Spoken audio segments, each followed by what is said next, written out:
Chris from Cycle Source. It's October. Temperature's starting to fall outside. Late October here in the Northeast. It's winter time right around the corner. So time to go into the garage. You can see up here we got our Paco frame for our 49 panhead project that we're working on, and we wanted to get into this thing and maybe do some different stuff with it. So we're taking our time and smoothing out all the welds.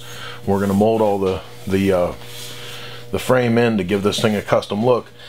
And I thought about how it would be neat to, instead of just going right at it and do Bondo like most people do, to actually try to pick up something cool here. So I started looking around to learn the process of lead soldering.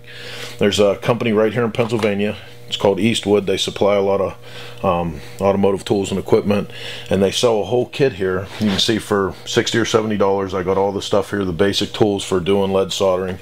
And this will give us a real nice, if you see up here where I started doing it on the neck, it's going to give us a real nice finish. You don't have to worry about, like with Bondo years down the road, the stuff cracking or falling out or anything. So got a hold of this stuff, watched the video a couple times, started playing around with it. We're going to take you guys through the process here to show you what the what's all entailed in doing lead soldering, and hopefully show you some nice results in the end.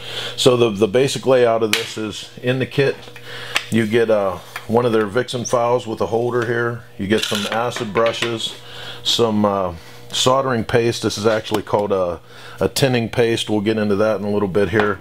You get a few small 3070 lead solder, or let's see, let's start with this. You get a few 3070 tin to lead soldering bars. You get a couple different spoons here, one flat and one curved. We're going to show you how to set these things up here in a minute. And you get a tin of tallow. Now the tallow is where we're going to start. The tallow is what the paddles here need to keep from the heat from burning through the paddles and make the paddles rough. So the first thing you want to do when you get this whole kit and get things set up is to treat your paddles. And what that requires is heating up the tallow, getting these in, and rubbing them, sort of like waxing down a surfboard. But we're going to start with that. So we're going to do this with our propane torch.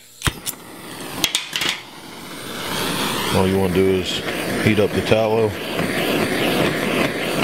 get that moving, get your paddle in it, and your little cloth here.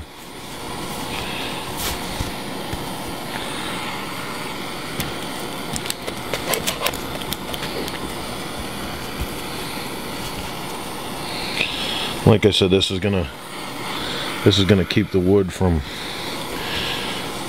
taking too much of the heat and splintering, and you want to keep nice smooth wood to work with the lead. Okay, so here you can see our prepared frame neck that we're going to be working on. You know, we took the welds down a little bit, got the surface area cleaned up. One of the first things that you have to do whenever you're going to do lead work is you have to apply this it's called tinning butter. And the reason for the tinning butter is that the lead won't actually stick to this metal until it's been prepared. The tinning butter goes on as a surface prep, and it makes the lead stick. So the way this is going to go on is we're going to wipe our surface area down real quick with some prep sol.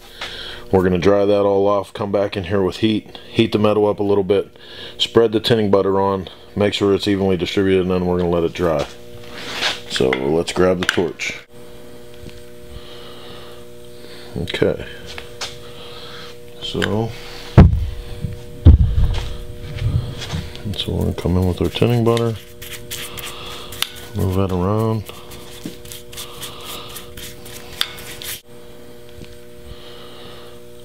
Okay, so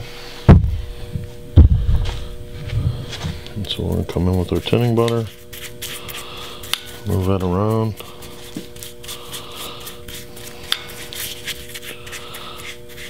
And you want to do, wherever you're going to be doing this work, you want to give yourself a nice margin with the tinning butter, because if you leave an area untreated and the lead extends out to that area, that's a place where it'll let rust get in, and you don't want that.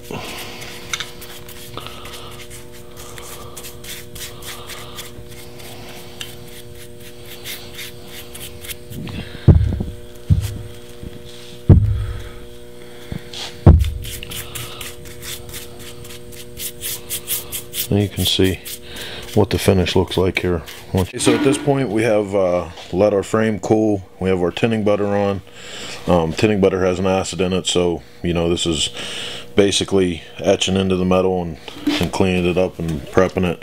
We're going to take some prep salt here, or lacquer thinner. We're going to wipe off the junk, and then let me tell you about the best lesson that I learned on the other side of the frame, because the first time through I did everything like a typical man boy, and I hurried up and thought I had all the instructions and ran out to the garage and was doing this stuff, and I didn't read the step about baking soda and water and deactivating the acid. So my first attempt at doing lead soldering, all the lead fell on the floor. I couldn't figure out why it wouldn't stick. That's because I didn't have a little mixture of baking soda and water like here that's actually going to go in and deactivate the acid. We're just going to take that and move it around. That's going to shut that acid down. So we're all cleaned up here and ready to go. Here's our lead. We're going to start with our flat paddle.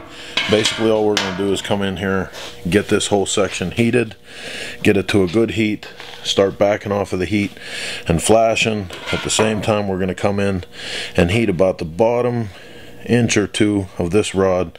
You'll see it start getting soft, and that's where you push it in. So here we go.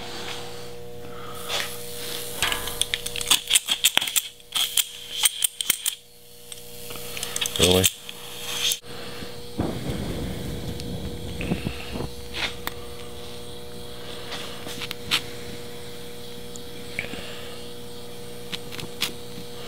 Like I said, the difference between doing this with a, like I said, I'm just gonna get the bottom inch or so of this rod. You can see when it starts to move, and you're just gonna push it in.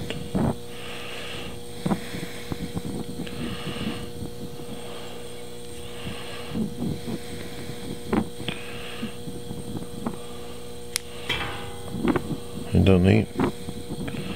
It's really important, and I should mention for all of our fans from the EPA that are watching, you should be wearing a respirator when you do this. I find it much harder to talk, so for the purpose of the video we're not. You also see that I'm not as good at working this with my left hand.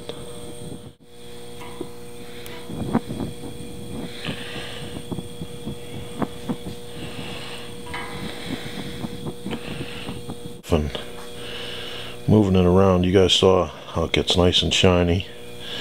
That's when you know you can do something with it. We're just going to take our paddle here and push it right into those edges. And it's real nice. Like, the consistency at this point is almost like a toothpaste. And just pull it around. See, I just pull it into those edges real nice.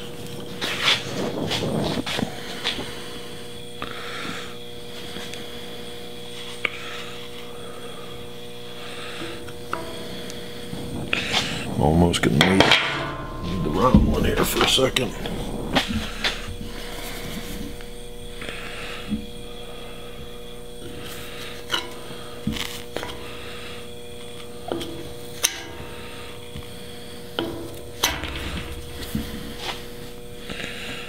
And eventually I could see myself wanting to build my own paddles and shit. Because you gotta remember, you know, I ordered this from a car supply place. And these are tools that are specifically built for. Okay, so we're back here. Our metal's cooled down enough. We're gonna come in here and try to smooth this thing out and show you guys what we get. Couple tools we're gonna use: 2-inch grinding disc, one that's a little more coarse than the other, down to a fine.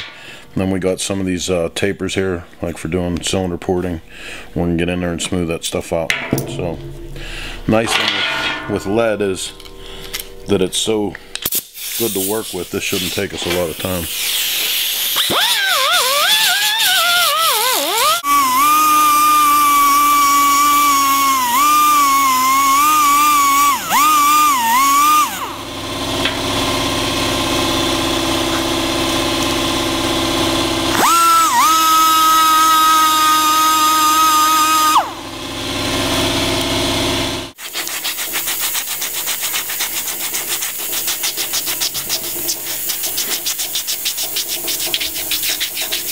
Okay, so you can see here we got everything smoothed down pretty good. I got a couple little dimples and stuff in here, little pock marks that we're probably going to try to catch with some finishing putty. But you know, this is really nice, considering the fact that from, you know, what the whole thing took maybe 15 or 20 minutes, and I'm to this point with a nice solid base that is going to take very little finishing putty to come up with a really nice effect.